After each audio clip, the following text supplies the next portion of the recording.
Maranello, la plus célèbre des petites communes de l'Émilie-Romagne. Ici, c'est un peu Ferrariland. Des fidèles y accourent du monde entier pour rendre hommage au cheval cabré. Devant cette passerelle ocre, entrée historique de l'usine bâtie dans les années 40, les touristes viennent se faire photographier par petits groupes sans que cela ne trouble le mouvement des hommes en rouge.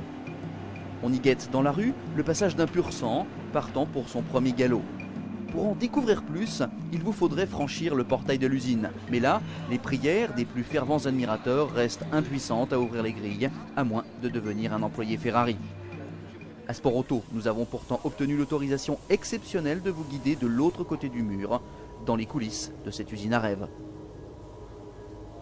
La genèse d'une Ferrari commence là, dans l'atelier de fonderie. C'est dans cet enfer au parfum originel que naissent les pièces en aluminium qui feront les moteurs ou les suspensions des voitures de Maranello. Direction les moules en sable qui vont recevoir le métal. La fonderie de Ferrari consomme 130 tonnes de sable par jour pour la réalisation de ces moules, puisqu'ici, les voitures sont conçues et fabriquées de A à Z. Chaque pièce de fonderie, des belles italiennes, sort de cet antre spécifique depuis des décennies. La haute technologie a tout de même sa place dans ce lieu où la gestion de la qualité de la fonderie fait appel aux méthodes de contrôle les plus pointues, issues de la gestion sportive du département compétition de Ferrari. Dans la gueule de chaque four, ces hommes doivent déposer 2 tonnes de lingots en aluminium qui sont portés à 800 degrés. Un creuset, installé sur un chariot élévateur, recueille le métal en fusion pour l'acheminer vers les moules en sable qui servent de matrice unique à la constitution du cœur des belles italiennes. Même si beaucoup d'opérations ont été mécanisées pour en réduire la pénibilité, c'est toujours un ouvrier muni d'une sorte de longue louche qui vient prélever les impuretés déposées à la surface du creuset. Une fois le creuset plein, direction les moules en sable pour le remplissage, avant dernière étape de fabrication des pièces brutes.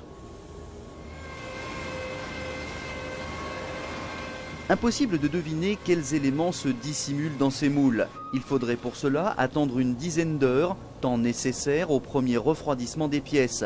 Celles-ci sont maintenues dans des fours spéciaux aux environs de 500 degrés, avec un refroidissement progressif pour éviter toute déformation. Sorties des fours, ces pièces subissent spectrométrie et radiographie pour vérifier l'homogénéité des coulées. Un transfert de compétences d'autant plus logique que cet atelier travaille à la fois pour la production des GT et pour celle des Formule 1.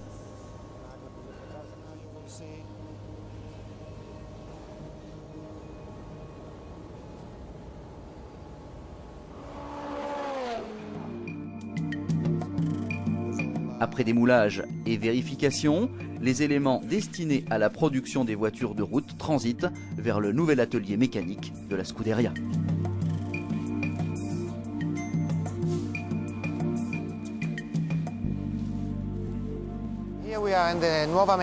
Ici, nous sommes dans la nouvelle unité de production de Ferrari, une unité de production d'une surface de 15 000 m². L'ensemble de cet édifice est entièrement climatisé. Vous pouvez voir d'ailleurs qu'un soin tout particulier était apporté à la luminosité, avec un maximum de fenêtres sur les côtés et au-dessus pour exploiter au mieux la lumière naturelle et ainsi travailler dans les meilleures conditions. Cette nouvelle unité a vraiment été pensée pour les hommes et les femmes, de façon à ce qu'ils se sentent bien, tout simplement, dans ces murs. Vous pouvez également voir beaucoup d'arbres ici qui nous entourent et qui donnent vraiment une dimension humaine à ce lieu. Cette végétation est également la première garantie de la qualité de l'air ambiant. Vous pouvez également remarquer la propreté clinique, pas de poussière dans cet endroit, tout comme le niveau sonore globalement maîtrisé pour un meilleur confort. Vous avez ici un mélange unique de haute technologie, sans oublier la touche d'humanité qui permet à cette usine d'obtenir les meilleurs résultats. Vous me suivez ?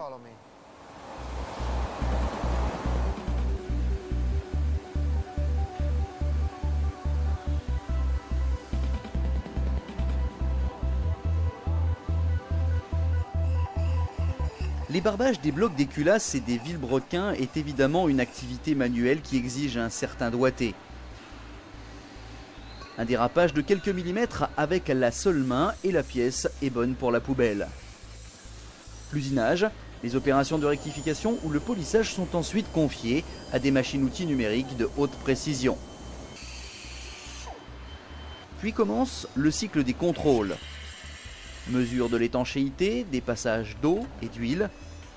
mais aussi vérification visuelle externe et interne grâce à des outils de haute précision comme un endoscope relié à une caméra numérique.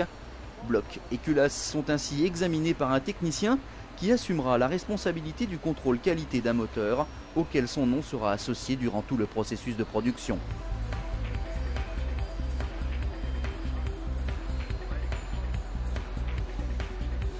La pose des sièges et des guides de soupape sur les culasses constitue l'un des postes les plus spectaculaires de l'atelier. Ces derniers sont chauffés à 100 degrés, tandis que les doigts insensibles du robot plongent sièges et guides dans un bain d'azote liquide à moins 196 degrés. Le robot viendra ensuite les récupérer pour les insérer délicatement dans la culasse. Une fois assemblé, ce V8 de F430 se dirige vers la salle des tortures. Chaque moteur est en effet installé sur un banc d'essai où va s'effectuer un rodage progressif suivi d'un premier test de performance et de fiabilité, ici derrière cette vitre blindée. Le son du V8 grimpe dans les aigus. Sur l'écran, on surveille la température des fluides, le régime, la puissance. Le son grimpe de quelques octaves encore. Le régime se stabilise à 8500 tours, un régime soutenu qui fait virer au rouge les échappements. C'est dans la soufflerie maison que l'ensemble de l'aérodynamique des pur sang de Maranello est développé et validé avant la mise en production. Sur la F430, Ferrari annonce un appui au sol amélioré grâce aux 2 prises d'air en forme de narine, mais aussi grâce à la canalisation centralisée pratiquée dans le spoiler avant et bien sûr au fond plat qui s'achève à l'arrière par un diffuseur encore plus spectaculaire que celui de la 360 Modena. Les prises d'air ici ne sont pas là que pour la figuration, notamment celles qui alimentent le moteur pour une meilleure combustion des gaz.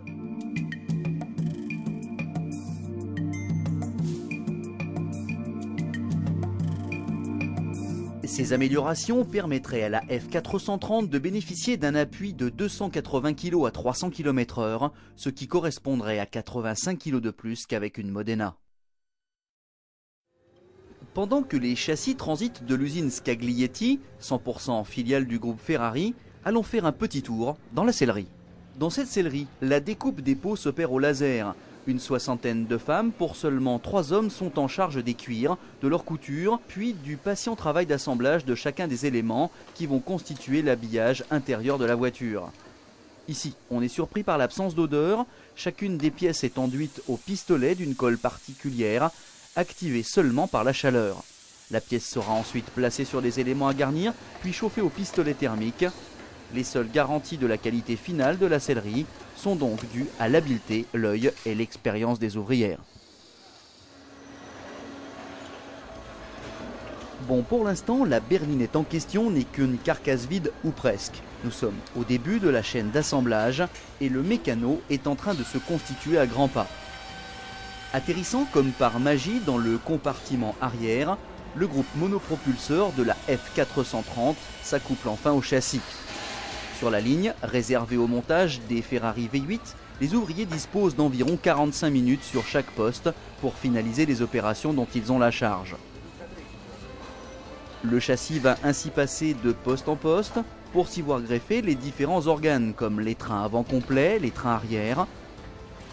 On y colle également les pare-brises, les lunettes arrière et l'intérieur s'habille peu à peu de sous-tapis et de ciel de toit.